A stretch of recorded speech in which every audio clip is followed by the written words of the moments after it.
Hello learners, subscribe the Knowledge Gainers channel and press the bell button for all latest notification.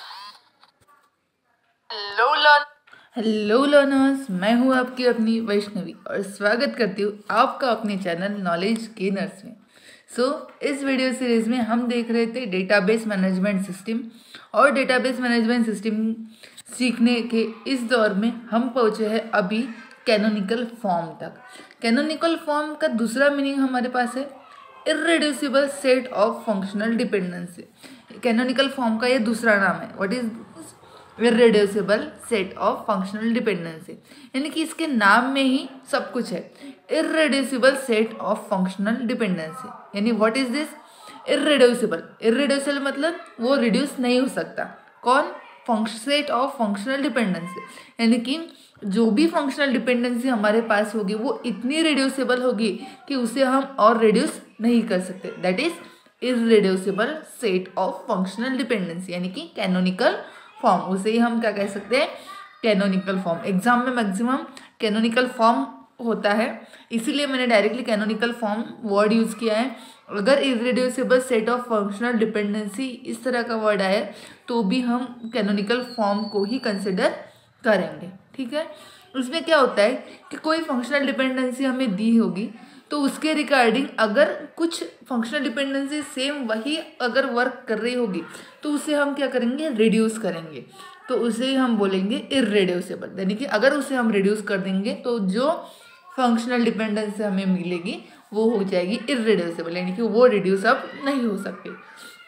तो इसे किसी तरह से find out करेंगे, कैनोनिकल फॉर्म को में कैसे कन्वर्ट करेंगे। तो चलिए देखते हैं कि कोई भी फंक्शनल डिपेंडेंसी अगर हमें दी होगी तो उसे कैनोनिकल फॉर्म में इररेड्यूसिबल सेट ऑफ फंक्शनल डिपेंडेंसी में किस तरह से कन्वर्ट करना है।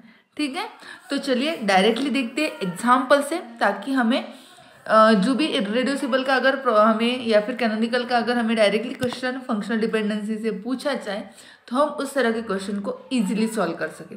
ठीक है, नेट या गेट में इस तरह के क्वेश्चन आ सकते हैं। तो चलिए देखते हैं कैनोनिकल फॉर्म में किस तरह से डिपेंडेंसी को लाना है। तो सबसे पहले हमारे पास होगी एक रिलेशन जो कि होगा ए, जिसमें 4 एट्रीब्यूट्स है ए, बी, सी और डी। ठीक है, देन उसमें हमारे पास डिपेंडेंसी है A to B, C to B, D to A B C and A C to D.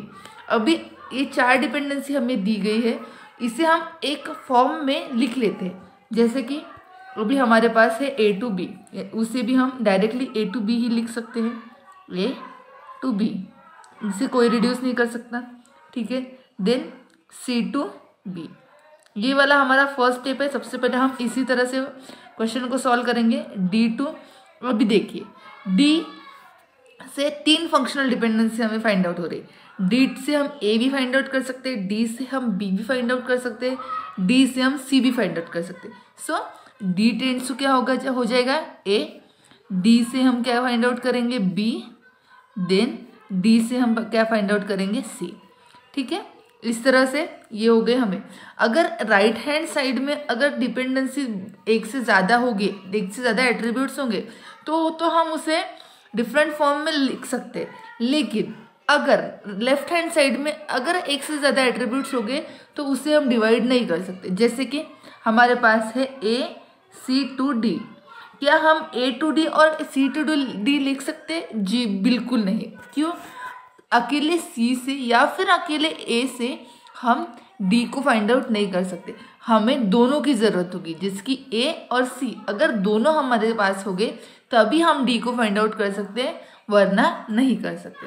ठीक है, इसलिए ए सी को हम रिड्यूस नहीं कर सकते, ए सी एज इट इज़ रहेगा।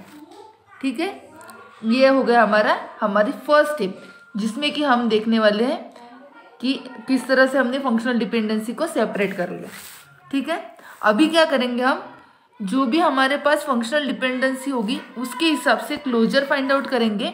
देन देखेंगे अगर उसे हमने क्या बोलते हैं उसको, अगर हमने उसे इग्नोर कर दिया तो क्या हमारी फंक्शनल डिपेंडेंसी सेम आ रही है। अगर आ रही है तो हम उसे इग्नोर कर सकते, उस डिपेंडेंसी को रिड्यूस कर सकते।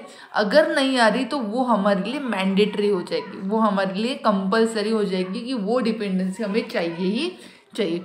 अगर उस डिपेंडेंसी को अगर हमने कंसिडर नहीं किया और फिर भी हमारा रिजल्ट सेम ही आ रहा है तो हम उस डिपेंडेंसी को रिड्यूस कर देंगे, वहाँ से हटा देंगे, तो वो हमारी एक्स्ट्रा रिडंडेंट डिपेंडेंसी हो जाएगी। ठीक है, तो सबसे पहले स्टार्ट करते हैं फर्स्ट फंक्शनल डिपेंडेंसी से, ए टू बी। अब जब भी ए टू बी की फंक्शनल डिपेंडेंसी देखेंगे तो ए का क्लोजर हम सबसे पहले फाइंड आउट करेंगे। ये तो हो गई हमारी फर्स्ट स्टेप। अभी हमारी सेकंड स्टेप होगी कि हम सबसे पहले देखेंगे ए का क्लोजर फाइंड आउट करेंगे। ठीक है, ए से हम क्या क्या फाइंड आउट कर सकते हैं? ए से हम ए को फाइंड आउट कर सकते हैं, ए से हम बी को फाइंड आउट कर सकते हैं। ओके, देन ए और बी दोनों मिलकर और क्या फाइंड आउट कर सकते हैं? जी कुछ नहीं, ए और बी मिलकर सिर्फ ए ही फाइंड आउट कर सकते हैं। तो हमारे लिए ये हो जाती है हमारी ए का क्लोजर। ठीक है, देन अब ये तो हो गया हमारे ए का क्लोजर। अब क्या करेंगे, ये जो फंक्शनल डिपेंडेंसी है हमारे पास ए टू बी, अगर इसे हमें इग्नोर किया तो हमारा क्लोजर ए का क्या आता है वो हम देखेंगे। और अगर वही सेम फंक्शनल डिपेंडेंसी हमारे ए का क्लोजर और इसे इग्नोर करने के बाद भी सेम क्लोजर आता है तो हम इसे रिड्यूस कर देंगे, वरना ये वाली फंक्शनल डिपेंडेंसी हमारे लिए मैंडेटरी हो जाएगी। चलिए, तो फिर ए का क्लोजर निकालते हैं बी को इग्नोर करके। ठीक है, A to B functional dependency को इग्नोर करके हम ए का क्लोजर निकालेंगे। अभी इसे भूल जाइए, ये वाली जो फंक्शनल डिपेंडेंसी हमारे पास है नहीं ए टू बी, तो अब देखेंगे ए से हम क्या क्या फाइंड आउट कर सकते हैं। ए से हम ए को खुद को फाइंड आउट कर सकते हैं। ठीक है, और ए से हम क्या फाइंड आउट कर सकते हैं? कुछ भी नहीं। तो ए क्लोजर और ए क्लोजर विदाउट बी, यानी कि ए क्लोजर और ए क्लोजर विदाउट बी अगर हमारा सेम आ रहा है तो हम इसे इग्नोर कर सकते हैं। लेकिन क्या हमारा सेम आ रहा है? नहीं, यहाँ पे तो ए क्लोजर में ए भी है और ए क्लोजर विदाउट बी में सिर्फ ए है, तो ये वाली जो फंक्शनल डिपेंडेंसी है वो हमारी हो जाएगी मैंडेटरी। ठीक है, इस तरह से हमें बाकी की भी फंक्शनल डिपेंडेंसी देखनी है। ठीक है, तो इस तरह से हमारा सेकंड स्टेप हो जाता है। अब ये हो गया हमारा फर्स्ट के लिए। अभी देखते हैं सी टू बी हमारे पास फंक्शनल डिपेंडेंसी है। अभी उसे किस तरह से फाइंड आउट करना है? सी हमारे पास है, अभी देखना है सी का क्लोजर। सी का क्लोजर हम क्या निकाल सकते हैं? सी खुद तो आएगा, सी टू बी है इसलिए बी भी आएगा। देन और क्या निकाल सकते हैं? सी से हम अकेले सी और बी से मिलकर क्या फाइंड आउट कर सकते हैं? कुछ नहीं। तो सी का क्लोजर क्या आएगा? C B. अब देखेंगे कि अगर सी टेंड्स टू बी, यानी कि सी जो भी ये फंक्शनल डिपेंडेंसी हमारे पास है उसे अगर हमने इग्नोर किया तो हमारी फंक्शनल डिपेंडेंसी क्या आने वाली है? तो हमारा सी का जो भी क्लोजर होगा वो क्या आने वाला है वो हम फाइंड आउट करेंगे। तो सी टेंड्स टू बी, ये वाली फंक्शनल डिपेंडेंसी हमारे पास है। तो अभी देखेंगे हम सी का क्लोजर इग्नोरिंग बी, इग्नोर करेंगे बी की फंक्शनल डिपेंडेंसी को। तो सी का क्लोजर क्या आने वाला है? सी तो खुद आने वाला ही है। देन सी से हम और क्या फाइंड आउट कर सकते हैं? जो हमारे पास ए सी टू डी है उससे हम सिर्फ सी से नहीं फाइंड आउट कर सकते, हमारे पास ए भी होना चाहिए। तो सिर्फ क्या आएगा? सी का क्लोजर इग्नोरिंग बी, सिर्फ सी आएगा। तो क्या सी क्लोजर और सी क्लोजर इग्नोरिंग बी सेम आ रहा है? नहीं, ये तो डिफरेंट आ रहा है। तो ये वाली भी फंक्शनल डिपेंडेंसी हमारे लिए क्या हो जाती है? मैंडेटरी हो जाती है। ठीक है, इस तरह से हमें क्या करना है? क्वेश्चन को सॉल्व करना है। ओके, ये हो गया। देन नेक्स्ट है हमारे पास डी टेंड्स टू ए, ये वाली फंक्शनल डिपेंडेंसी हमारे पास है। तो डी टेंड्स टू, ये सभी फंक्शनल डिपेंडेंसी अभी वैलिड है, तो हम किसी को भी इग्नोर नहीं करेंगे अभी और डायरेक्टली डी का क्लोजर फाइंड आउट करेंगे। तो चलिए देखते हैं डी का क्लोजर क्या आता है। अभी सबसे पहले हमारा डी टू ए था, यानी कि डी तो आएगा ही आएगा, देन ए भी आएगा। ओके, डी आ गया, हमारे पास ए आ गया। और डी से हम क्या फाइंड आउट कर सकते हैं? बी फाइंड आउट कर सकते हैं। देन डी से सी फाइंड आउट कर सकते हैं। तो ठीक है, डी से हम क्या फाइंड आउट करेंगे? बी फाइंड आउट करेंगे, सी फाइंड आउट करेंगे, यानी कि ए बी सी और डी चारों, डी का क्लोजर क्या आ गया ए बी सी डी, यानी कि चारों के चारों हम फाइंड आउट कर सकते हैं। ओके, अब हम देखेंगे एक वाली जो पहली फंक्शनल डिपेंडेंसी है हमारी डी टू ए, उसे हम इग्नोर करके देखेंगे कि हमारा क्लोजर क्या आता है। ठीक है, अभी डी का क्लोजर इग्नोरिंग ए। ओके, तो सबसे पहले डी तो आएगा, then D tends to A है तो हम इसे इग्नोर कर देंगे और देखेंगे क्या आएगा। डी टू ए तो हमारे पास आएगा नहीं, फिर डी टू बी। अब देखते हैं डी से क्या फाइंड आउट कर सकते हैं हम, बी फाइंड आउट कर सकते हैं, देन सी भी फाइंड आउट कर सकते हैं, और डी बी और सी तीनों मिलकर कुछ फाइंड आउट कर सकते क्या, नहीं, डी बी और सी से हम फिर बी फाइंड आउट कर सकते हैं, लेकिन वो तो हमारे पास है। क्या हम डी और बी और सी मिलकर ए फाइंड आउट कर सकते, नहीं, तो डी बी सी इतना ही हमारे डी क्लोजर इग्नोरिंग एज में आ जाएगा। तो क्या डी क्लोजर और डी क्लोजर इग्नोरिंग ए सेम आ रहा है, जी नहीं, बिल्कुल भी सेम नहीं आ रहा है, ए हमारा मिसिंग है, तो ये वाली फंक्शनल डिपेंडेंसी भी हो जाती है हमारे मैंडेटरी। ओके, तो इस तरह से हमें क्वेश्चन सॉल्व करना है। अभी नेक्स्ट वाला देखते हैं, डी टेंड्स टू बी, ये वाली जो फंक्शनल डिपेंडेंसी है इसे हम करेंगे इग्नोर, यानी कि डी इग्नोरिंग विथ बी, ये वाली फंक्शनल डिपेंडेंसी अभी हम सॉल्व करेंगे। अभी डी का क्लोजर निकालना है ignoring B functional dependency. Okay, then D के क्लोजर में डी खुद आएगा, then D tends to A है हमारे पास, अभी ये तो हमारी मैंडेटरी हो गई है, तो इसे हम अब इग्नोर नहीं करेंगे। इग्नोर किसे करेंगे, डी टेंड्स टू बी को। Okay, then D tends to A है तो हमारे पास हम ए बी क्लोजर में हमारे आ जाएगा। Okay, D to A, B आएगा नहीं, सी आ जाएगा।